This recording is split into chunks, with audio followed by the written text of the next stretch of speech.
Imagino que muchos de ustedes sufrieron o adaptaron o se comenzaron a hacer otro tipo de dinámicas de laborales a partir de el confinamiento, a partir de la pandemia. Muchos probablemente continúen porque encontraron un camino que facilitara la manera en la cual hacían sus labores cotidianas de trabajo a partir del home office y otros, pues otros no tanto. Así que la gran pregunta es, ¿hacia dónde va el home office? ¿Se acabó? ¿O estamos en un proceso de adaptación en donde ya es la nueva normalidad? Me da mucho gusto saludar para platicar de ello a Misael Perea, que es Talent Management en Manpower Group. Me da mucho gusto, Misael, que estés con nosotros esta mañana aquí en ¿Qué tal, Fernanda? ¿Cómo te va? Hola, ¿qué tal? Muchas gracias por la invitación y esperemos que Fer se recupere pronto porque sabemos que nos encanta charlar de estos temas. Muchas gracias. No, bueno, si por ella fuera, ahorita seguramente estaría haciendo home office, es decir, el programa desde su casa, pero pues obviamente al ser la intervención de las cuerdas vocales eso es un poco difícil, pero a eso me lleva a lo siguiente, todos quisiéramos hacer el trabajo en casa o ya la gente quiso regresar a las oficinas. En qué momento del home office estamos, Misael? Gracias, qué buena pregunta. Fíjate que hay momentos del home office que estuvimos viviendo en los últimos 3 años. El reto de 2020 era, le llegó la pandemia, nos sorprendió a todas, a todos, a todas las empresas para bien, unas para mal. ¿Y qué pasó en 2020? El reto era aprender a hacer home office. O sea, cómo realmente voy a tener un buen home office. Muchas personas lo que hacían era, pues bueno, trabajar en la cocina, en el comedor, y al final se comprobó que eso perdía foco, cómo iba a aprender a utilizar herramientas digitales, Zoom, Teams, Google Meet, otras herramientas para sacarle provecho. Ese fue el reto de 2020. 2021 fue cómo mido la productividad de las personas que hacen home office, cómo puedo hacer juntas más efectivas, cómo puedo hacer cursos de capacitación virtuales, cómo puedo medir los objetivos, cómo puedo dar retroalimentación de manera virtual y medir la productividad. En 2022 el reto es la desconexión. Es algo muy interesante porque los mexicanos estamos muy conectados en redes sociales, en la computadora y a lo largo de estos 3 años hemos desarrollado pues Tecnos 3 y ahora, sorpresa, volvemos a las oficinas. Entonces el home office realmente se extinguió, podemos decirle adiós. Pues yo diría que no, realmente en una investigación que recientemente hicimos en Manpower Group, entrevistamos a varias personas de varias generaciones, que también es importante, y de las generaciones que están conviviendo como Gen Z, Baby Boomers, Generación X, nos encontramos a los millennials, que es donde hay más personas, más millennials en todas las empresas a nivel global, y solamente de 4 de cada 10 millennials son los que quieren volver a la empresa. Entonces el home office no se ha ido, ha llegado para quedarse y cada vez va a ser más común esquemas híbridos. Es que además, Ismael, yo pensaría que hay cosas malas y cosas buenas, ¿no? Tú decías, bueno, si estás, por ejemplo, en la comedor o en la sala de tu casa, no tienes o no tenías en un inicio la concentración necesaria, pero después de 2 años, después de 24 meses, me imagino que se ha encontrado que hay generaciones que se adaptan más fácilmente a otro tipo de ecosistemas, ¿no? Entonces, yo pienso en los millennials o los zetas que dicen, bueno, si voy a hacer home office, no necesariamente lo voy a hacer en la sala de mi casa, sino que me voy a un Starbucks o me voy a un parque. Y entonces ahí ya gracias a la conectividad que tienen las ciudades o a través del 4 o 5G, puedo tener estas reuniones a través de Zoom o a través de Google Teams y es mucho más sencillo. Y además no tengo que invertir 1 o 2 horas de mi día para poder trasladarme a la oficina y las puedo utilizar para otro tipo de actividades cotidianas o para inclusive adelantar en mi trabajo. Entonces han encontrado una parte en donde por un lado no ven a sus compañeros o no ven a sus colaboradores de manera física, pero también tienen mucho más tiempo para poder adelantar en el trabajo o ser más eficientes.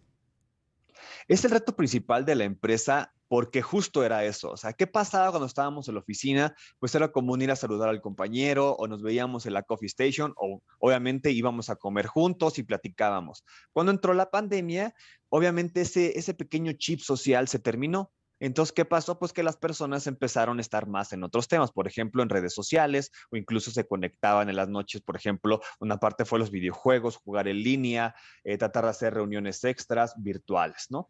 Ahora también hay una gran ventaja. Ahorita mencionaste varias ventajas y algo muy interesante. Las empresas también ganan, pero también las personas ganan muchísimo.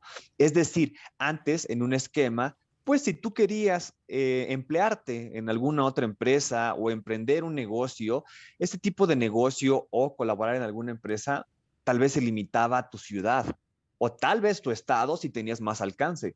Ahora puedes aplicar a un empleo que esté en otra parte de México o también puedes aplicar en otra parte del mundo. Es muy interesante. Si te metes a LinkedIn y buscas empleo, ya LinkedIn pone si es trabajo híbrido, presencial y hace que aperturemos mucho más. Las personas que emprendieron negocios durante la pandemia y obviamente tuvieron aplicaciones digitales, pues tuvieron que aprender muchísimo, pero están llegando a más personas. Lo mismo pasa contigo. Si el día de hoy tú te dedicas a mercadotecnia o a diseño, pues ya no solamente te limitas a hacer diseños en tu ciudad, ¿no? Ir a una Ujú. oficina a presentar, sino que puedes buscar empleo, capacitarte en otras partes del mundo. Es también la gran ventaja que nos ha dado el home office y aprender de herramientas digitales. Pero fíjate, luego viene la parte en donde también la parte gerencial se tendría que actualizar y no tener ese miedo. Estoy leyendo que un correo que se está viralizando que lanzó Elon Musk a los empleados de Tesla apenas el día de hoy y que dice lo siguiente, Misael, dice, para ser súper claro, toda la gente en Tesla requiere de estar mínimo 40 horas en la oficina por semana. Más aún, la oficina debe de ser en donde sus colegas estén localizados, no una oficina pseudo remota. Si no se presentan, asumiré que han renunciado. Entre mayor sea el puesto ejecutivo, más visible tiene que ser su presencia en la oficina. Por eso viví en las fábricas tanto tiempo, para que la gente vea quién está y cómo puede contar conmigo. Si no lo hubiera hecho, Tesla estaría en la bancarrota. Entonces, estamos hablando de un hombre que se supone que ve hacia la tecnología y los avances de una forma muy clara, pues no solo en el caso de Tesla o la compra de Twitter, sino sus compañías como SpaceX o Starlink, que son compañías de Internet satelital, pero al mismo tiempo quiere ver a sus empleados en físico en sus localidades. Podría ser como un contrasentido, ¿no? Realmente también hay que analizar, sabemos que las empresas tienden a ser tecnológicas y de hecho todo el mundo tiene que vivir en la tecnología para bien, pero también lo que dice Elon Musk es muy interesante, ¿no? Que los altos ejecutivos estén ahí.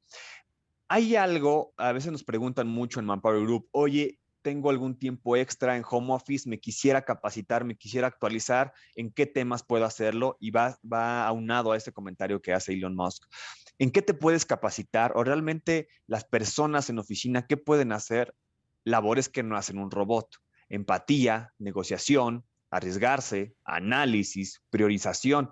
Entonces, muy interesante. El home office, muchas personas lo vivieron, pero hubo personas que toda esa transición no lo vivieron porque eran incluso de sectores esenciales. Ujú. Entonces también las empresas tienen que analizar qué labores sí pueden hacerla a través de medios remotos, pero a través de cuáles otros no. De hecho, en América Latina, las personas prefieren que al llamar a un banco, al llamar, por ejemplo, a una agencia de viajes, al llamar al tema de un servicio, no sean chatbots, no sean respuestas automáticas, buscan que exista otra persona atrás de estos medios digitales. Entonces sí es muy interesante analizar, y es la tarea completamente de 2022 de las empresas, analizar qué procesos sí pueden estar en medios remotos y cuáles no. Hay una discusión ahorita en diversas partes del mundo de cuánto tiene que ser la jornada laboral y por cuántos días, en donde se pretendería aumentar las horas de trabajo de lunes a jueves para que hubiera 4 días de trabajo a la semana y 3 de descanso. ¿Cómo se haría en esta situación de trabajo híbrido entre la casa y la oficina para lograr estos objetivos ya con este nuevo esquema? Lo interesante también es que las personas también están moldeando a las empresas. En un estudio reciente que se llama Lo que los trabajadores quieren, una de las tendencias más fuertes para este año es la flexibilidad. Las empresas se han beneficiado del talento de las personas con tan solo poner políticas de flexibilidad. Algunos sectores como padres y madres solteras es un sector al que no se estaban enfocando las personas y ahora con esquemas de flexibilidad la empresa es más atractiva, ¿no? Ujú. Esos experimentos de jornadas reducidas han funcionado bastante bien. De hecho, Microsoft en Japón hizo una jornada reducida, como lo mencionas, estos 4 días y aumentó su productividad en 30%.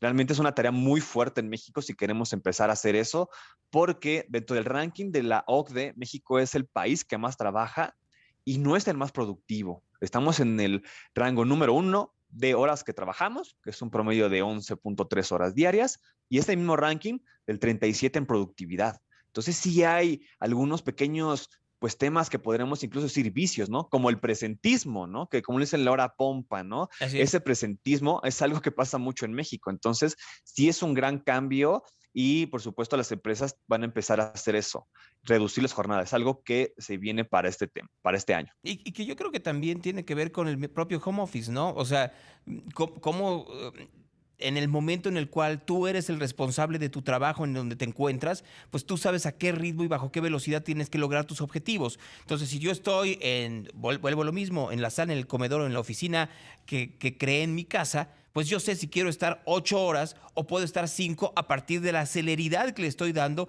y la eficiencia y por ende la productividad que tengo a partir de estas condiciones de trabajo.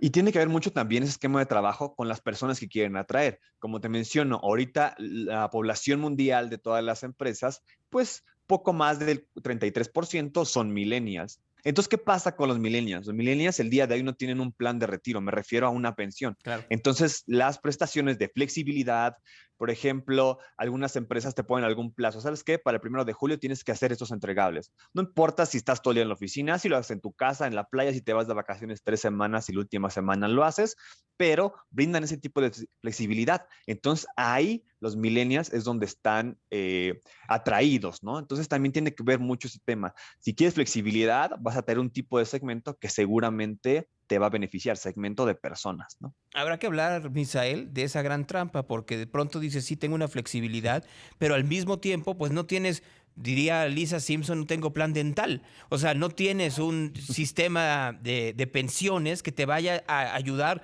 a tener un colchón cuando acabe tu vida económicamente activa. Y ese problema no está ya tan lejano, ¿eh? O sea, estamos hablando de millennials, pero también hay Gen Xers o Exennials que están pasando por ese proceso en donde en unos 10, 15 años van a llegar a su etapa de retiro y no tienen un fondo de pensiones. Exacto, es algo muy importante. Y cuando preguntamos a estas nuevas generaciones qué es lo que piensan, hay incluso personas que nos han dicho que esperan trabajar hasta el día de su muerte. Entonces, es algo muy interesante. Estas nuevas generaciones, a partir de los millennials y las generaciones que están por venir, están en un ultramaratón de carrera. Así le llamamos, ultramaratón de carrera, donde van a estar trabajando casi toda su vida. Entonces, lo que buscan es, oye, voy a estar toda mi vida trabajando, pues me la quiero pasar chévere contigo. Entonces, quisiera un poco más de vacaciones y algo que no se ha visto en ninguna otra parte de la historia es que este año las personas están pidiendo esquemas de bienestar, es decir, programas de salud mental, Ujú. porque es algo que ha afectado a la pandemia. Entonces, estas nuevas generaciones están pidiendo tipo de prestaciones diferentes. O sea, antes no nos imaginábamos tal vez un circle coaching, unas sesiones o podcast que haga la empresa con expertos en salud mental, donde te diga cómo hacer resiliencia, ¿no? Cómo volver a la oficina, cómo quitarte el miedo, por ejemplo, si padeciste COVID, cómo volver a la acción, ¿no? Es algo que nunca se ha visto en otras generaciones. Exactamente. Misael Perea, Talent Management de Manpower Group. Gracias, como siempre, el compartir contigo en estos micrófonos siempre es aleccionador. Muchas gracias a ustedes. Un saludo a todos.